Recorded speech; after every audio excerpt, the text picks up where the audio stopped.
Strange how silence can scream louder than words. Standing here now, staring at this empty chair, I feel like I'm looking at a ghost, a phantom of what could have been.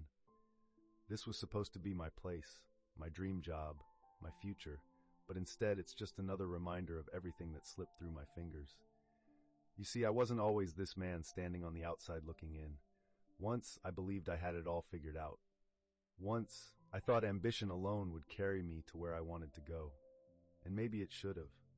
But life has a way of teaching us lessons we don't ask for, and sometimes those lessons come wrapped in disappointment.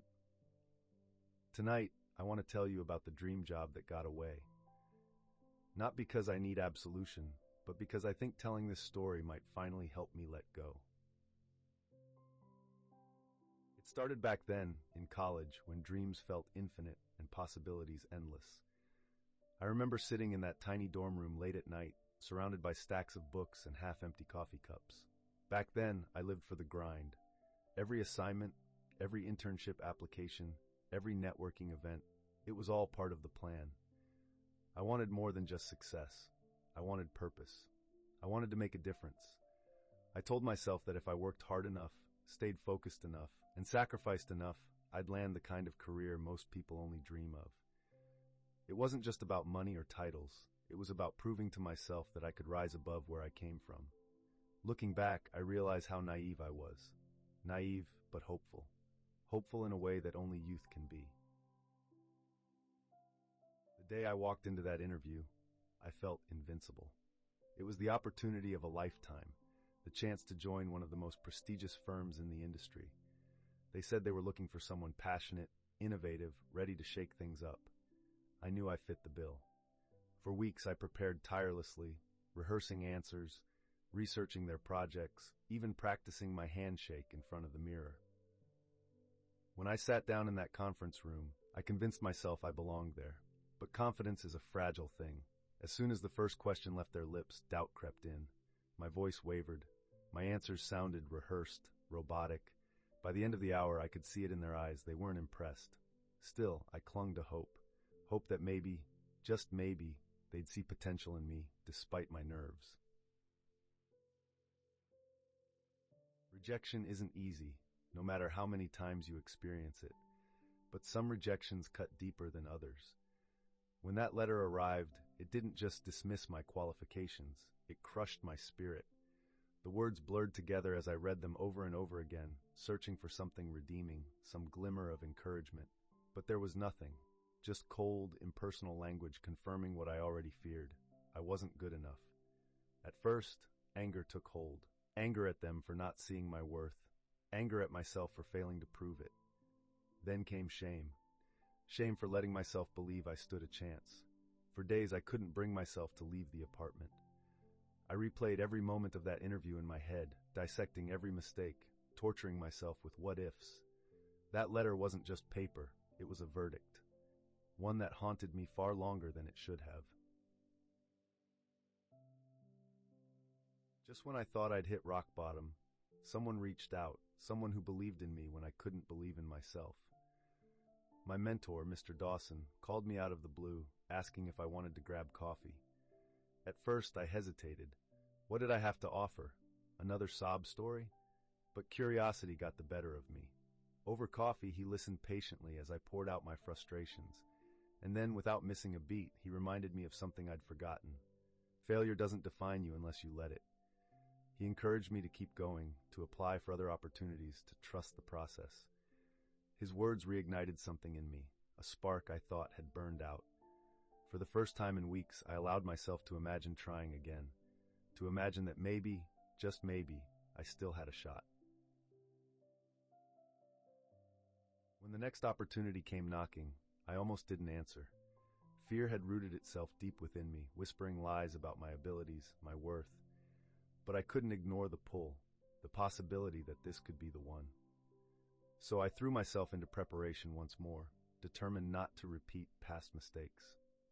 On the day of the interview, I walked into that office with my head held high, my heart pounding like a drum.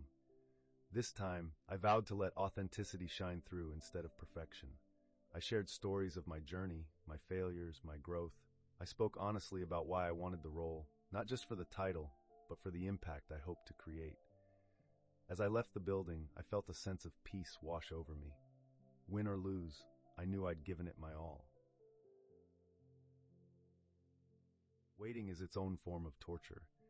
Each tick of the clock felt heavier than the last, dragging me further into a spiral of anticipation and dread. Nights stretched endlessly, interrupted only by fleeting moments of sleep. During the day, I tried to distract myself with work, hobbies, anything to fill the void. But no matter what I did, my mind kept circling back to that interview. Had I said enough? Too much? Did they see the passion behind my words? Or did I sound desperate? The uncertainty gnawed at me, leaving me restless and irritable. Friends offered reassurances, reminding me that patience was key. But patience is easier said than done when your entire future seems to hang in the balance. All I wanted was closure, even if it meant hearing bad news. When the call finally came, my stomach dropped. Seeing their name pop up on the screen sent a jolt of adrenaline coursing through my veins. My hand trembled as I answered, bracing myself for whatever news awaited me. "Hello." My voice cracked, betraying the calm facade I'd tried so hard to maintain. On the other end, the hiring manager's tone was polite but distant. She thanked me for my interest, praised my performance during the interview, and then delivered the blow. Unfortunately, those two words hit like a freight train, stealing the air from my lungs.